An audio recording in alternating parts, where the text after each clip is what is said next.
All right, so we're back with the super wrap and getting ready to get the Fuji White on. But you might notice something a little different if you saw the last video or last few videos, which is that the Santorini blue, I think that's what it was, is gone, and it's only gone because I was prepping it on the day before that I was gonna do the white stripes. And I was like, let me get the tape on the wrap, make sure it's not gonna peel it off. I put the tape on, it peeled it off. So I just went ahead and power washed off the rest of those lovely Santorini blue pinstripes. And now instead, the goal is to just get two nice, solid white stripes down the hood, down the front, to the fourth of a roof, and then to the back of the car. So a lot simpler, which hopefully would mean that it's going to be a lot quicker to get done. As you can tell, I've already started taping off the hood, and hopefully it'll be quick to go from here to there to the back.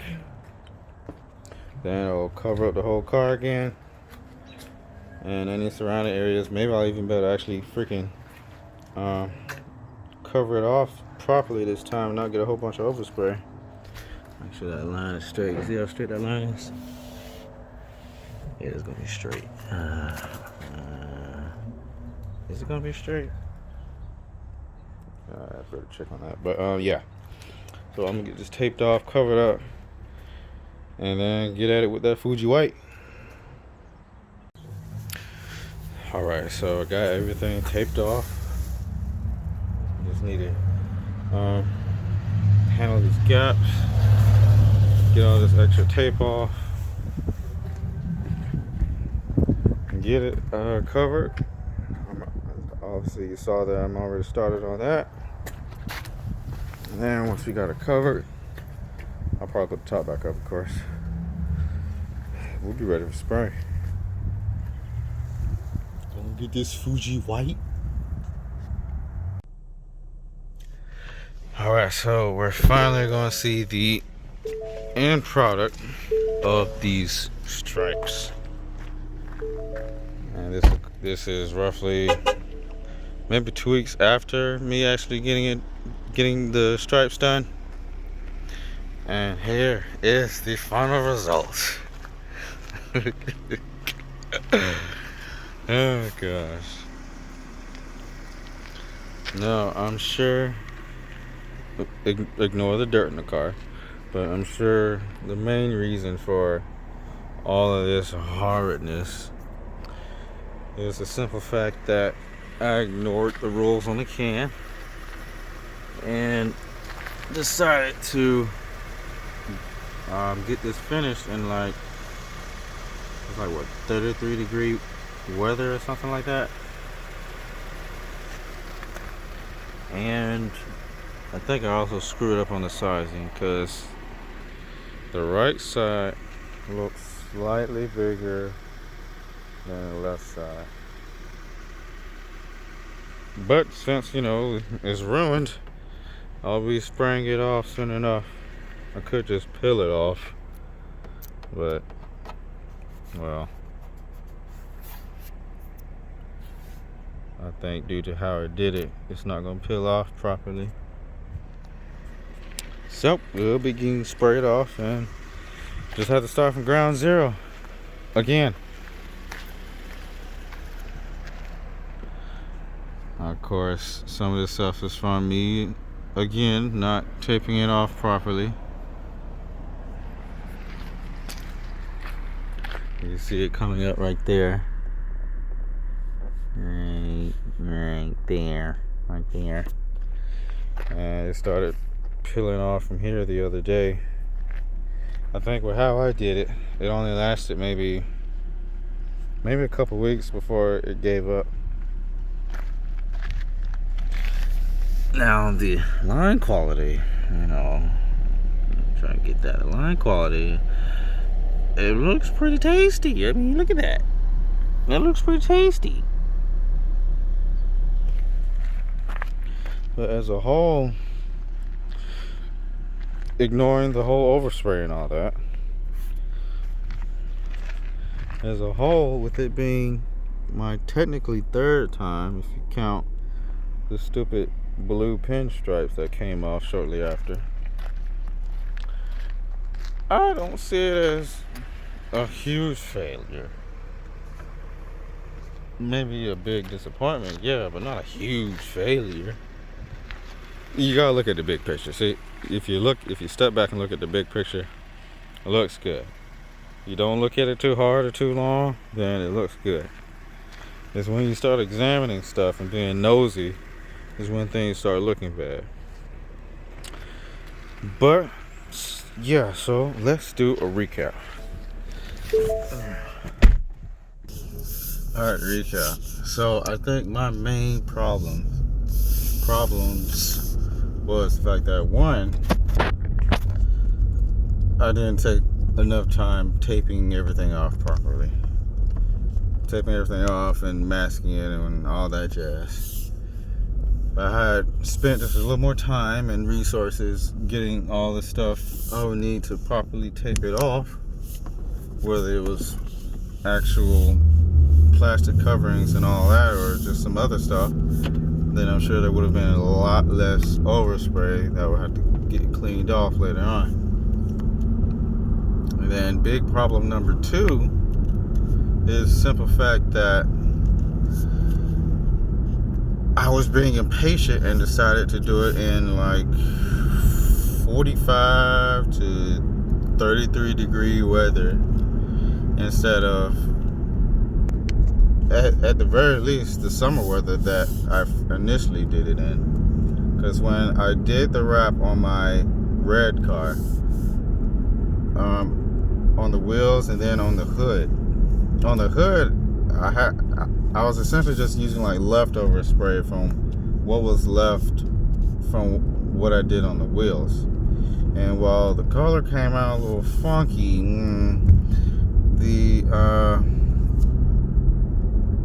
wrap itself lasted essentially the whole time the rest of the time that I had my red one. There were small chips in it later on, or throughout the rest of the time I had it. But I think that was actually from me doing a lot of highway miles, or riding a lot on the highway, versus the quality of the wrap just not being up to par.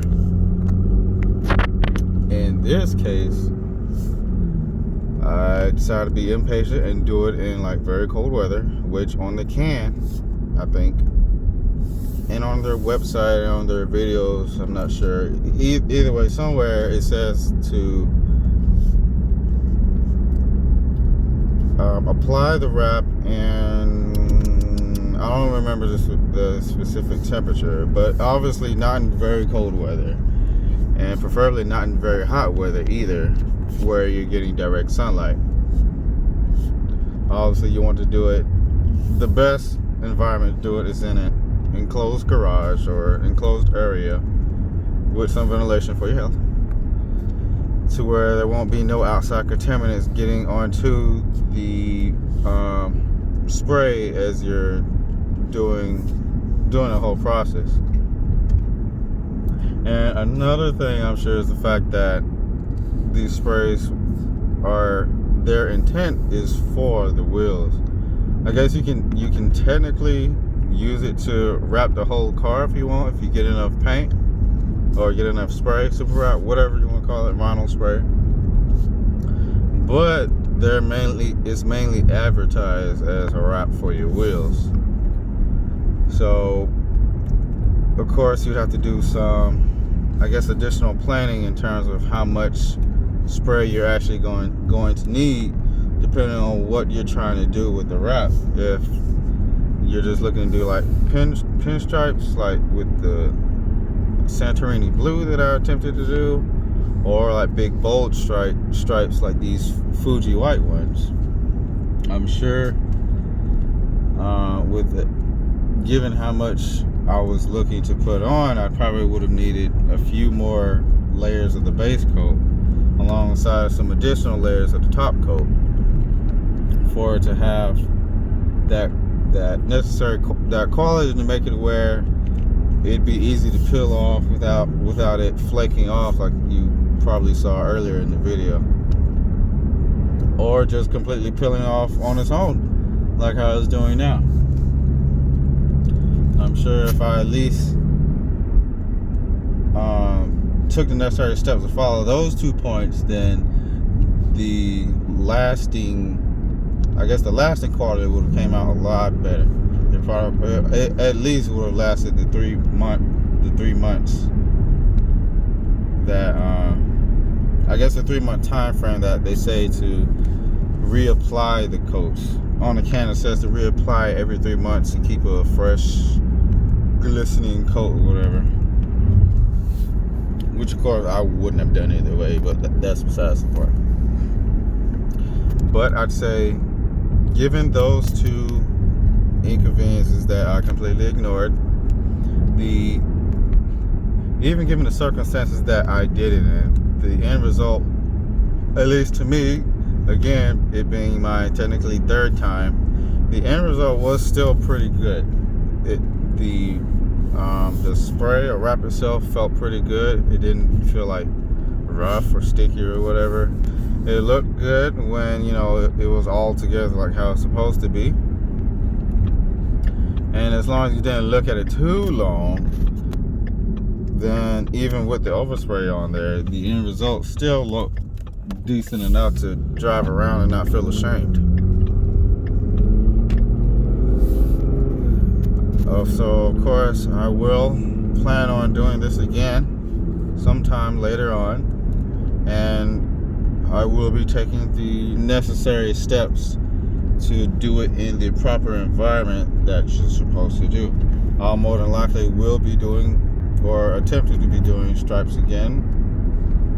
I don't know when I'll do the wheels, if I do the wheels, I don't know, but it will definitely be something that I shall be doing again in the right conditions and all that. But yeah, I think that's pretty much wraps it up in terms of this recap and this whole Superwrap thing as a whole. I would definitely recommend this product 10 out of 10. I'd definitely buy it again. I can't compare it to Plasti Dip simply because I myself haven't used Plasti Dip, and even though Plasti Dip is cheaper and I think a little more convenient in terms of, I guess, acquiring it or whatever, I still would prefer Superwrap over Plasti Dip simply because, at least from what I've seen online and in pictures and all that, the end result, if done properly, can come out as a higher quality with the Superwrap versus the Plasti Dip. Not to say that Plasti Dip is bad or you shouldn't buy it or anything like that. That's just my preference and from my own experience. And given how much I spent on it and what I was able to accomplish with it, I think it's a fair price as well.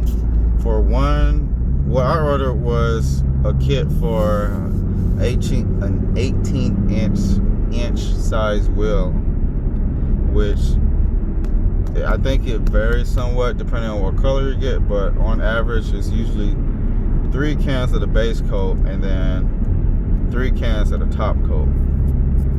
And I think some kits even include a can of the high gloss as well, but I'm pretty sure most of them don't. That you have to add it separately, which is definitely worth adding separately. But all that for the Fuji White was like $80, I think. And the Santorini Blue, that I ordered in a 17-inch package. So I think that was about roughly maybe like $55 or something. So given what you're paying and what you can accomplish with it, as long as you take the necessary prep steps to ensure everything comes out how they're supposed to, And if you're willing to put in the time and effort to get that high quality end result, then it's definitely worth the money versus just going to a shop or some guy you know that's able to do the wrap for maybe like $150, $200, $300. I haven't done that myself, so I can't really say. I'm sure the prices vary depending on what you're trying to get wrapped, how much you're trying to get wrapped, what color, etc., all that. But yeah, I think that just about wraps it up.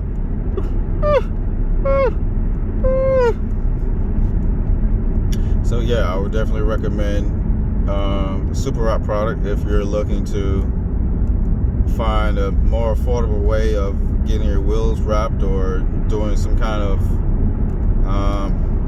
external aesthetic thing to your car or whatever. And yeah, that's about it.